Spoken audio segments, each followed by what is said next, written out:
No regime militar, existia uma mítica em torno de um homem, uma espécie de Rasputin tropical, o homem por trás do Serviço Nacional de Informações e da doutrina de segurança. Este era o general Golbery do Couto e Silva. Golbery foi um estudante da Escola Superior de Guerra nos idos dos anos 50, tendo passado por diversos postos da administração pública, contatos com figurões da caserna e com os principais institutos de produção intelectual de seu tempo, sendo admirado pelos militares por sua visão singular do Brasil em cenário internacional durante a Guerra Fria.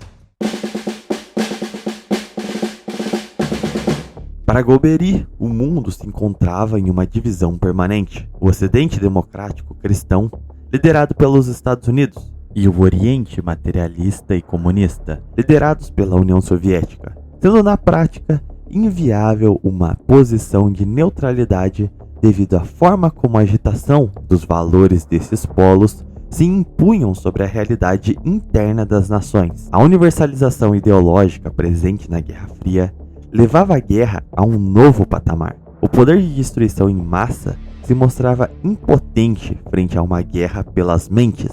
O inimigo potencial era o cidadão, já se encontrava dentro de suas fronteiras. Sendo assim, a forma de prevenção se encontraria no estudo e preparo das novas formas de guerrear, a inteligência e o combate ao terrorismo. Nesse sentido, as guerras eram orientadas pela capacidade de propaganda das potências dominantes, a capacidade de criar militantes de seus ideais dentro das fronteiras de outros estados nacionais, que viriam a subverter suas ordens tradicionais. Para Golbery, valores como a autodeterminação ou a liberdade das nações eram um discurso de fachada, uma forma de guerra política.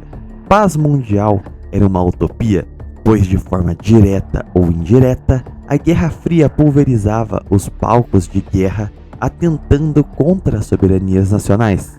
Ao Brasil, um país cristão e compulsoriamente democrático, frente à impossibilidade de uma neutralidade, era de interesse da segurança nacional se aliar ao Ocidente para combater o germe subversivo do comunismo, ideologia que já marcara a doutrina militar brasileira devido à intentona de 1935, que foi compreendida pela Escola Superior de Guerra como elemento internacional de corrupção das Forças Armadas e da Ordem. Se as guerras seriam fatoradas ao nível de guerrilhas, a ação estatal deveria centrar-se em repeli-la, mas para Golbery, o combate aos subversivos não poderia violar a liberdade, pois o sacrifício da liberdade não garantiria objetivamente a segurança.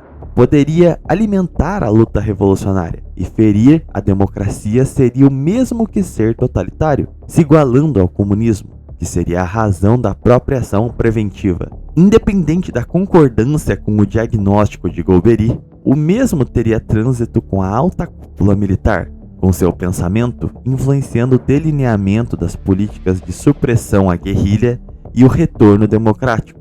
Mas devido à sua natureza geopolítica, suas teses dialogaram e se entrelaçaram com políticas pregressas da diplomacia brasileira, gerando atritos e choques internos entre seus agentes e intérpretes, mas que culminaram no desenrolar surpreendente da política externa brasileira. Um regime ocidentalista anticomunista que subiu ao poder com apoio de americanos, teria nos anos 70 uma agenda pró-desenvolvimento alinhada com o terceiro mundo e em disputa diplomática com as potências ocidentais.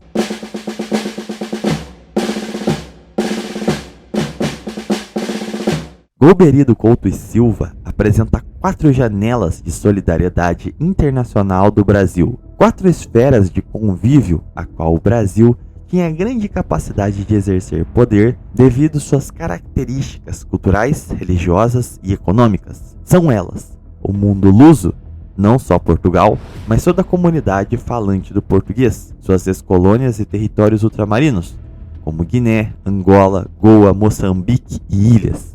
O mundo latino, principalmente os países americanos, que mesmo envolto de desconfianças no século XIX, na realidade pós-guerra, a necessidade de irmanação frente à composição dos blocos políticos se apresentava como uma alternativa para o combate, a subversão e a sujeição a potências estrangeiras, mas também incluía os países latinos europeus, da qual o Brasil partilhava de grande proximidade cultural, como Espanha, França e Itália.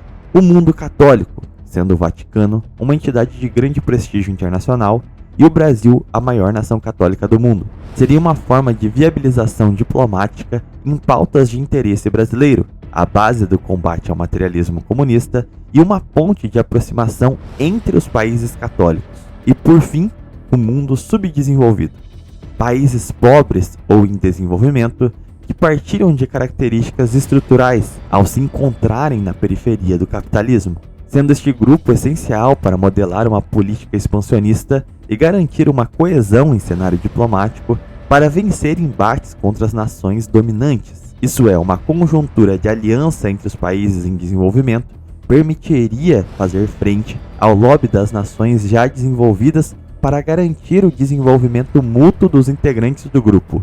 Golbery integrou o IPES, Instituto de Pesquisa e Estudos Sociais, um think tank que serviu de apoio para a derrubada do governo Jango através da captação de intelectuais e articulistas. A posição pró-ocidente anticomunista do general favoreceu seu endosso ao 31 de março, sendo também um admirador de Castelo Branco. O primeiro governo militar atuou de forma ortodoxa dentro do princípio das 4 janelas, um alinhamento geral com os Estados Unidos e Europa, mas sem deixar de ter uma política de vizinhança com os países africanos, ao passo que não endossava os grupos nacionalistas em África. No caso português, os rebeldes de Angola e Moçambique eram financiados por China e Rússia, gerando paralelismo com a guerrilha brasileira, aproximando o interesse salazarista e o brasileiro, com o Brasil adotando uma política ambígua de estabelecer relações com os países africanos recém-independentes, mas sem condenar o colonialismo português, tratando as revoltas luso-africanas como um problema interno de Portugal. Além da questão das guerrilhas, havia também a preocupação do controle atlântico por parte do Ocidente em uma eventual guerra. Os postos portugueses com suas ilhas e possessões, juntamente com a costa brasileira, criavam uma zona de defesa intercontinental de proteção do Atlântico Sul. Era importante preservar aqueles pontos para o auxílio ao Ocidente em sua guerra contra o comunismo. Para Golbery, os territórios africanos e asiáticos de Portugal eram fundamentais no contexto da Guerra Fria, garantiam a defesa como postos avançados na Ásia, quase dominadas pela influência soviética, mas os Estados Unidos não deram a mesma importância estratégica a Portugal, preferindo corroborar ou se mostrar indiferente ao desmonte do Império Português. Ao passo que o Estado Novo Português se desgastava internacionalmente, os governos militares internamente se focam em garantir a manutenção do desenvolvimento. De tal forma, a diplomacia passaria a se mesclar com o interesse econômico, tendo como missão primária a abertura de mercados, a garantia de facilidades e a sondagem de parcerias. Novamente, as janelas internacionais voltavam a apontar os caminhos do Brasil, o mundo lusitano e o em desenvolvimento. No governo de Costa e Silva, o Brasil se posicionaria contrariamente ao colonialismo nas Nações Unidas, fazia acenos ao terceiro mundo, buscando aproximações com o leste europeu, Ásia e África, em especial a sondagem do mundo africano com a criação da Secretaria-Geral Adjunta para a África e Oriente Médio. Eram promovidas relações bilaterais com os países africanos independentes da costa atlântica. Em acordos com Portugal, o Brasil barganhava sua abstenção das condenações à guerra colonial em troca de mercados em Angola, Moçambique e nas ilhas. E ao norte da África, não se envolvia nos conflitos entre as nações do Oriente Médio, visando comercializar com todos os lados. A diplomacia brasileira teria como objetivos centrais ampliar e expandir os mercados externos, garantir preços bons e estáveis aos produtos brasileiros e buscar a atração de ajuda técnica e de capitais ao Brasil. No governo Médici, o Brasil se afastou ainda mais dos interesses ocidentais. O Estado aliançava sua identidade nas bases mestiças e ambientais, se apresentando como um símbolo de um país na vanguarda do progresso, em harmonia social e edílico, em um processo acelerado de desenvolvimento. Os diplomatas brasileiros, a partir das premissas que caracterizavam o Brasil como um país emergente moralmente superior às nações centrais, esforçavam-se de forma a confrontar o lobby econômico dos países ricos a partir de sua envergadura diplomática, utilizando o peso de sua retórica como um país moderno em um período de início de preocupações ambientais e combate à segregação racial. O Brasil se aproveitava de sua posição muito avançada para garantir seus interesses. Este fator, junto de uma cooperação entre os países em desenvolvimento, garantiam a frustração de ações arquitetadas pelas nações centrais para congelar o poder global e impedir que os emergentes alcançassem os desenvolvidos. Enquanto o mundo entrava na crise do petróleo na década de 70, o Brasil vivia o milagre econômico através da expansão de seus mercados na indústria de defesa, com a venda aos países do Oriente Médio.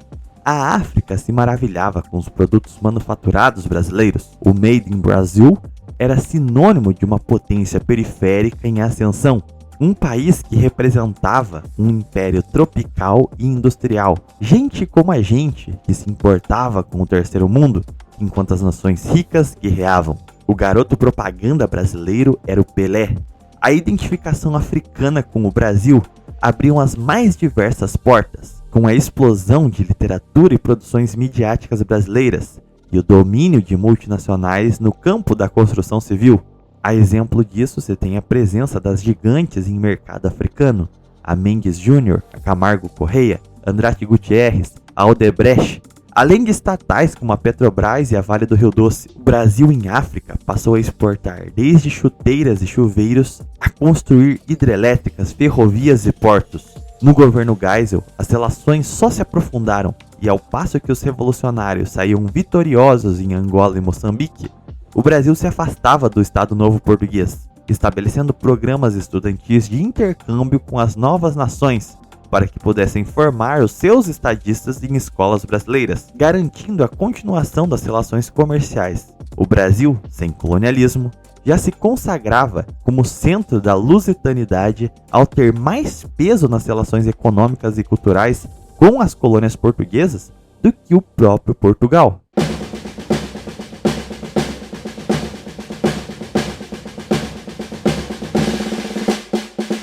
Das 4 janelas para o mundo, o Brasil acabou por se aprofundar em 2, o mundo luso e o mundo subdesenvolvido. Abraçando sua vocação africanista, foi capaz de estabelecer relações fraternas com as nações afro-lusitanas, em um equilíbrio complexo. Não desdenhou das relações com Portugal, mas conseguiu se distanciar no tempo correto, de modo a ocupar oficialmente seu local como centro irradiador de uma cultura no mundo luso. Acenando ao terceiro mundo, delineou uma diplomacia incisiva contra o lobby internacional dos cartéis das nações poderosas, conseguindo resguardar os mercados aos produtos brasileiros, ao mesmo passo que enfrentava o poder imperial do norte. A cooperação Sul-Sul, visando o benefício mútuo e o interesse nacional, conseguiu furar as blindagens da polarização da Guerra Fria, a qual Golbery acreditava ser intransponível. O Brasil, em um regime militar anticomunista, tinha vastas relações com nações socialistas,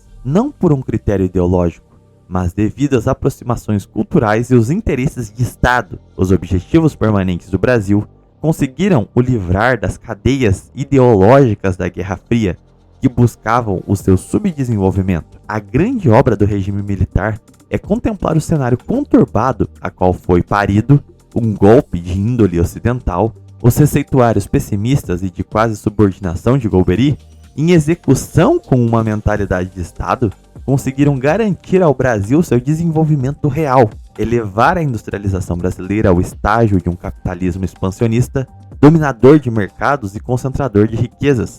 E a chave para esse processo foi orientar as relações brasileiras às suas posições históricas, culturais e econômicas. Olhando o gradual afastamento do Brasil dos centros de poder ao longo do regime e os melhoramentos conquistados por esse processo, se evidencia como a análise das 4 janelas foi acertada. O país consagrou seu desenvolvimento ao se catapultar como liderança dos países terceiro-mundistas e natural herdeiro do mundo lusitano. Infelizmente, o país caiu em cegueira com a histeria democrática, não recobrando o nível de estadismo visto na década de 70. Mas a nós e às futuras gerações, cabe a reabilitação do Brasil como nação africanista e terceiro-mundista, buscando neste século aproveitar para dilatar a influência brasileira como expoente também nos outros dois mundos das outras duas janelas, a expansão brasileira no mundo latino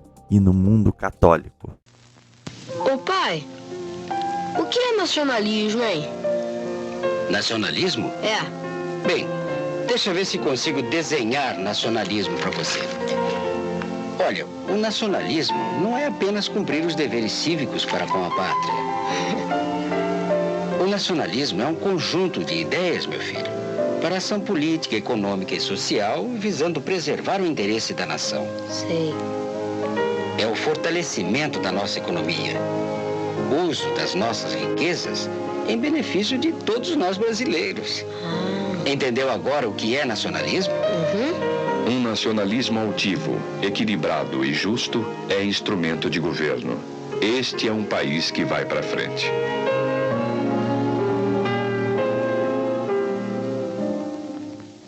Se você gostou desse vídeo aqui, eu peço que você dê um joinha aí, um gostei. E se não for inscrito, conheça o canal, se inscreva aí e dá aquela moral pra nós. Lembrando que temos vídeos exclusivos no Clube de Membros e temos a chave Pix na descrição do vídeo, tá bom? Comentem aí o que vocês acharam, suas teses, se vocês concordam ou discordam. Enfim, eu vou ficando por aqui, fiquem com Deus e até um próximo vídeo.